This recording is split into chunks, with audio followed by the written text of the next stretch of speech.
إلا امرأته قدرنا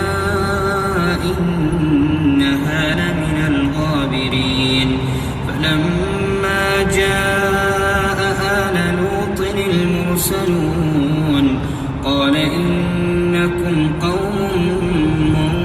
منكرون قالوا بل جئناك بما كانوا فيه يمترون وأتيناك بالحق وإنا لصادقون فأسر بأهلك بقطع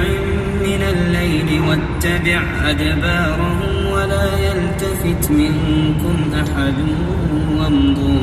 وامضوا حيث تؤمرون وقضينا إليه ذلك الأمر أن دابر هؤلاء مقطوع مصبحين وجاء أهل المدينة يستبشرون قال إن هؤلاء ضيفي فلا تفضحون واتقوا الله ولا تخزون قالوا أولم ننهك عن العالمين قال هؤلاء بناتي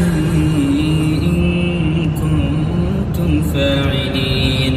لعمرك إنهم لفي سكرتهم يعمهون فأخذتهم الصيحة مشرقين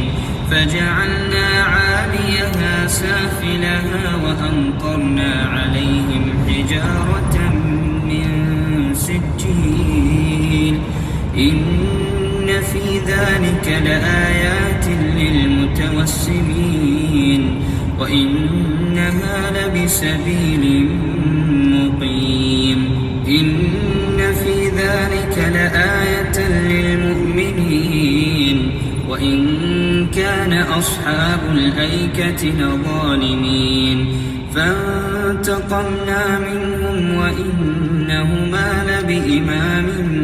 مبين ولقد كذب أصحاب الحجر المرسلين وآتيناهم آياتنا فكانوا عنها معرضين وكانوا ينحتون من الجبال بيوتا آمنين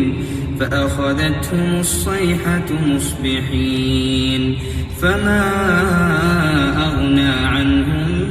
ما كانوا يكسبون وما خلقنا السماوات